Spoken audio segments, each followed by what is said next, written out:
I believe we can end things here. It's not often that we get to enjoy the company of guests, after all. We wouldn't want things to get too out of hand. Brother, are you all right? Lenny! Given that I am the victor of this duel, as agreed, the punishment stands. No! I never thought things would end like this. However, everyone involved in the duel demonstrated a remarkable level of strength and determination. In light of this, I'm prepared to change the method of execution. Elwar, the bottled flames I gave you for safekeeping. Do you still have them? Yes? I wasn't sure what they were for, but I've kept them super safe. I didn't lose a single one. Wonderful.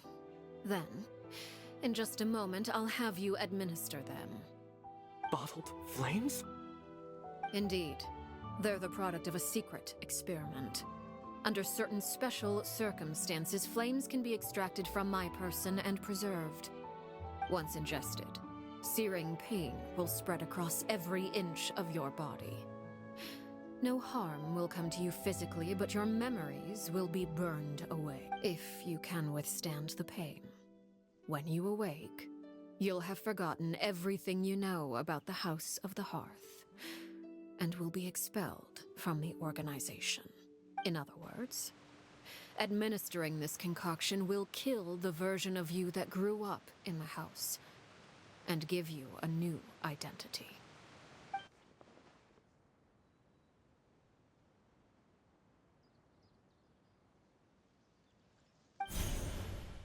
Memory is a mysterious thing indeed. Losing a portion of your memories will alter your sense of self.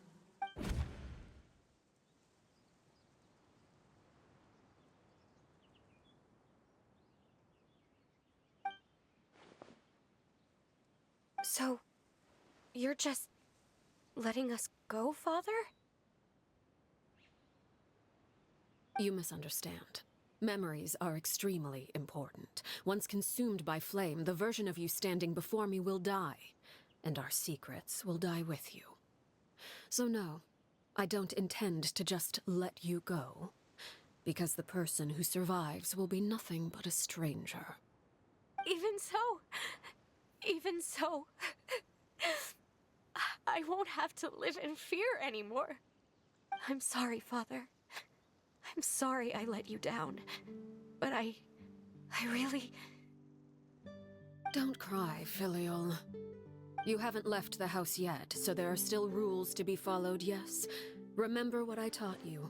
Anger makes you impulsive, sorrow causes you to waver. Don't let yourself be controlled by your emotions. Of course. I'll remember. Dry your tears, and go pursue the life you really want. Yes, Father. Chaplot, Fultz, Elwar, take them back to Poisson. And bring Lenny and the others as well. I prepared 3 extra vials of bottled flames. As for whether to take them, the choice is yours. Goodbye, children. The next time we meet, I will no longer be your father. Thank you for all you've done for the house. I hope you have bright futures ahead of you.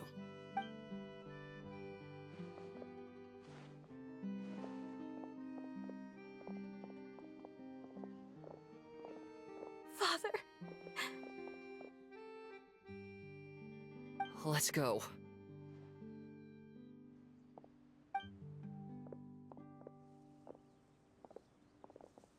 Here, grab my arm, Lenny. I'll help you walk back. Thank you.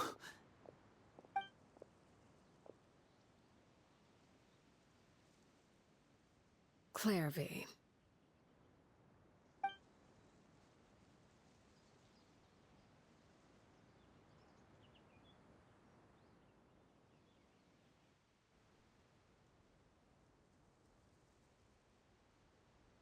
Can we talk now? I've been waiting for a super long time. You really are Perry, aren't you? wrong? How come you're all grown up? Wait, did I somehow travel to the future on accident? Or am I dreaming? What a long dream. Neither. You died, Clairvy. That's what happened. You could have at least sugarcoated it a little. Look, she's that speechless.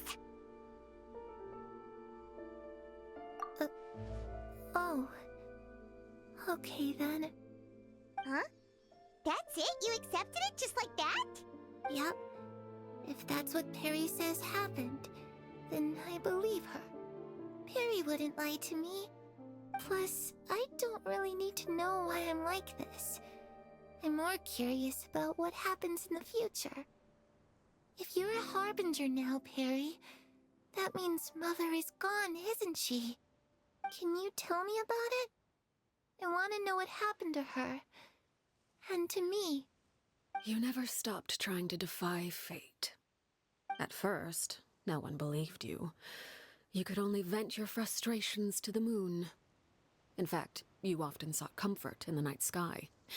You wanted to see the aurora, so one night we promised each other we would go to Snezhnaya to see it together. Later on, you tried to run away, but you were brought back each time. Mother spared your life, but it wasn't out of kindness. Instead, she decided to make an example of you by slowly torturing you over time. That way, the other children would know what happens to traitors. Still, you never gave up. Mother hoped that through ruthless duel after ruthless duel, she would be able to crown an ultimate victor among the children she raised. But you called on everyone to unite, to fight to a draw in order to reduce casualties. Your efforts may have only delayed the inevitable, but still. You gave them hope. You tried everything you could think of, but every attempt ended in failure. Still, you never turned your sword on Crucibina, and you never turned it on me. On that gloomy day, you told me, "For the last 16 years of my life, I've done everything I can to fight for freedom. But now, I realize that the only freedom I truly possess is the freedom to choose to die." I never imagined I would say something like that. I must have been feeling really worn down. But somehow, I still think I understand. According to Mother's plan, only one of us was going to make it until the end. And I always hoped that person would be you. If I could do it all over again, I still don't think I would make a different choice. Even when I first met you, I knew you'd be able to do what I couldn't. Is that so? Even now, I'm not sure I truly understand what kind of freedom you were trying to pursue. But as the head of the House of the Hearth, and as the children's father, I've tried to give them the most basic of freedoms. The freedom to choose their own fate. It's something I discussed with the Eudex of Fontaine. The children who want to leave the house will have their memories wiped clean of all secrets pertaining to the organization. In return, they will be allowed to live a normal life in Fontaine without being prosecuted for their past. Of course, I won't simply hand freedom to them on a silver platter. They have to fight for... Clairvy, you've worked tirelessly from the shadows to overthrow the House of the Hearth. Now, by my authority as the Knave, I shall announce how this matter ends. You are hereby expelled from the House of the Hearth. You are no longer tied to this place, nor are you bound by its rules. You're saying that I can finally leave? I get to experience the outside world as well? Oh, I almost forgot. There's no getting older for me. Still, seeing who you grew up to be makes me really happy, Parallare. Take care of yourself. Goodbye. May we meet again someday.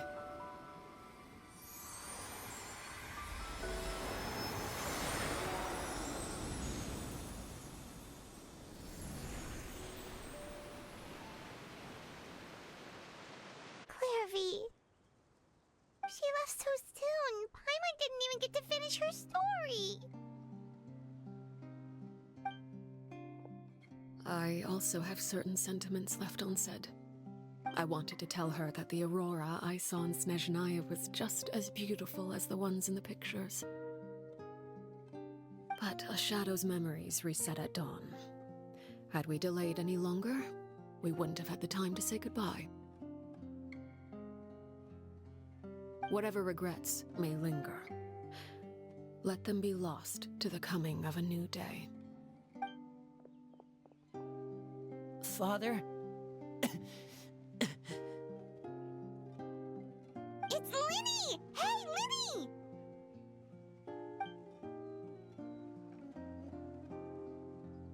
What is he doing back here? Let's go check it out.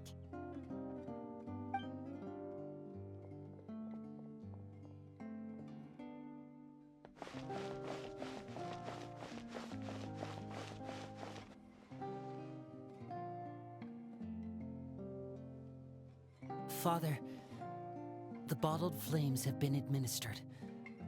Filio and the others have left the house. And you? What have you decided? Thank you for giving us that choice, Father.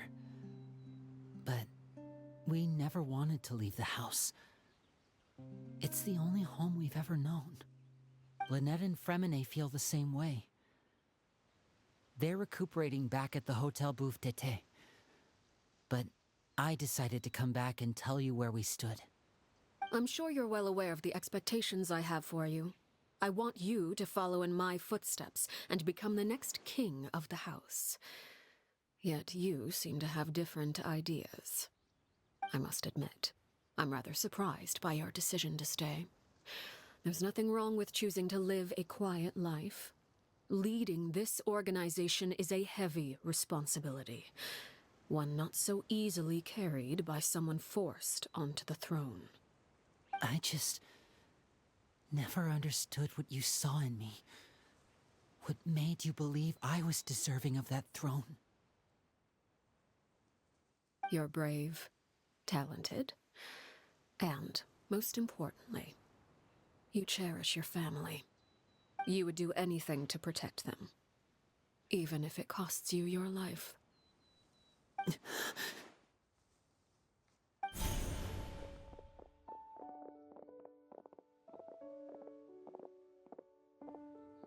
Speaking up back there was so brave of you, Linny. It's all thanks to you that we were able to convince Father to back down. You're a hero, Linny. Hero. Father is the real hero. Had Father gone all out during the duel, there's no way I would have walked away with my life.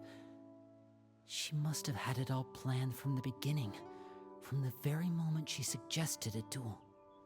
I'm not deserving of that title. I'm not strong enough or smart enough. You're wrong. In my opinion, all you need to be deserving of the throne is conviction and the necessary strength to act on it. We may have different ideas of what it means to be a family, but you can hardly be said to lack conviction. What you truly lack is strength. For someone of your talent, though, that's something that will come with time. Even without that strength, you still chose to face me in a duel, even though the odds were stacked against you. That capacity to honor your convictions is what I truly see in you. Father. No one knows what the future holds, what tragedy or triumph may be in store. Being at the head of this organization requires the strength of will to face whatever comes. Caution will only hold you back. If reaching a certain standard were required to go after what you want, I would never have succeeded in killing my predecessor. Back then, there was still a considerable gap between our abilities. Strength may decide the ultimate victor, but those who let a lack of strength dictate their decisions or undermine their convictions will never be worthy of the throne. I understand, Father. Thank you. Children must grow up to surpass their parents. Only then can a family continue to flourish. The road ahead is not an easy one, so I'll ask you one last time. Are you certain you want to stay? You've done so much for me, Father, and that kindness must be repaid. Plus, with Project Stuja at hand, there are many dangers ahead, and I, for one, don't intend to back down. Protecting my family at all costs. That's my conviction. Then you're welcome to stay. As for Project Stuja, you need not be too concerned. If those cowardly businessmen and heartless dignitaries try to take us down, I'm prepared to teach them a lesson. Having members who longed for the light was our organization's last weakness. With those members no longer among our ranks, the House of the Hearth is like a spider hiding in the shadows. We need only wait for our prey to come to us. At present, our imperative is to use their plan to our advantage. In doing so, a crimson moon shall rise amid the frigid blizzards of winter. No demonstration of loyalty shall go unrewarded, and no sacrifice shall be in vain. As for the two of you, whether we meet again as friend or foe, I'll remember the camaraderie we shared in this moment. No matter how arduous the journey ahead, I hope we both reach our desired destination.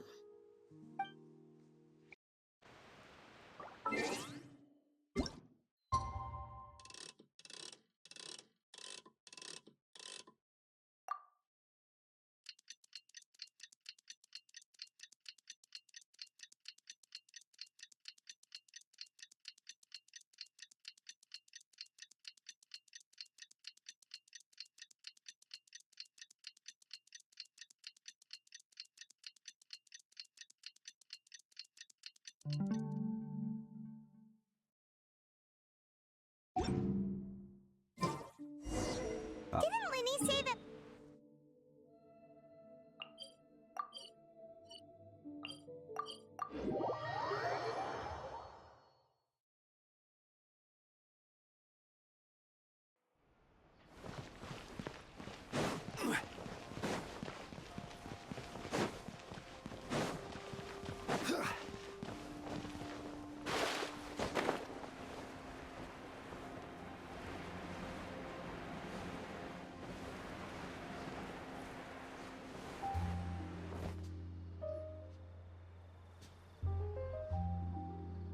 Lynette? Fremine? How are you feeling? Much better. Whew, what a relief! What about you? Are you feeling alright? I knew you'd come out unscathed. Us, on the other hand, well, we've been bedridden for 2 days. I couldn't even turn over. Oh, and I wanted to ask, is Clairvy gone? Linny and the other members have left Poisson and returned to the House of the Hearth. According to him, I see. I'm glad. Father came to check up on us 2 days ago and told us about what happened with Crucibina and Clairvy. Actually, I've met Crucibina before.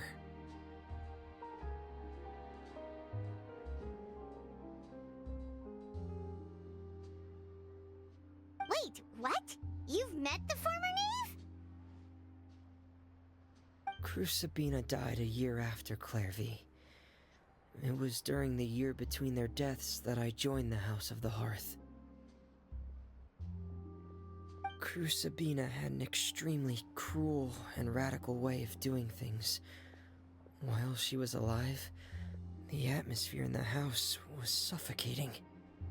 When I joined, though, the experiment she valued so much had already come to an end, and all the people involved, dead and injured alike, were gone. Crucibina never talked about the past with us newcomers.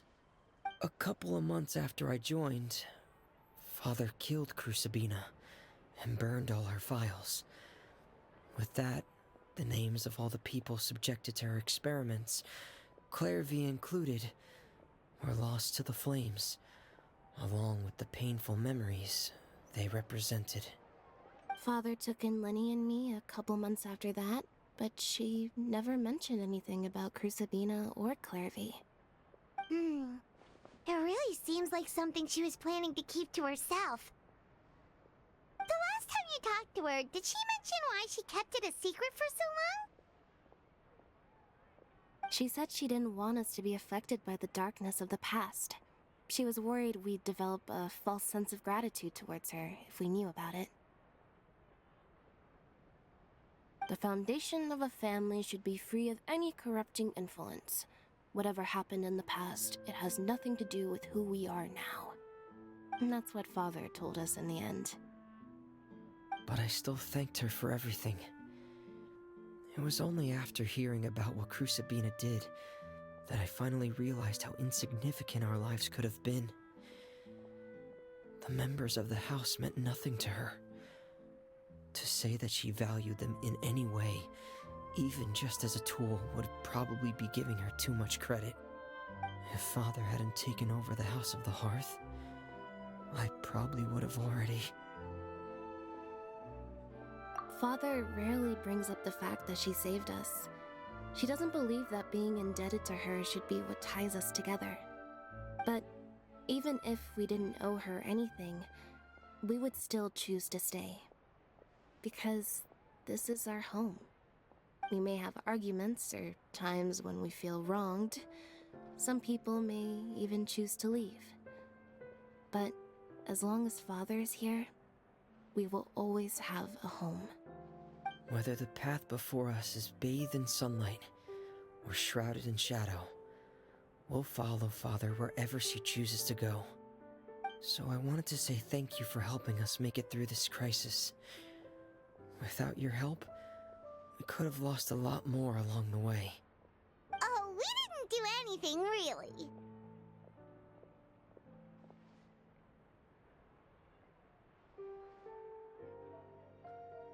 Of course. You're welcome anytime.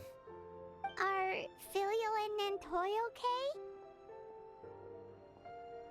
I actually saw them at a cafe this morning. They didn't recognize me. From what I could tell, they were drinking coffee and talking about one of the operas that started running recently. They seemed happy. If I had to take a guess, I would say they finally found the kind of life they always wished for.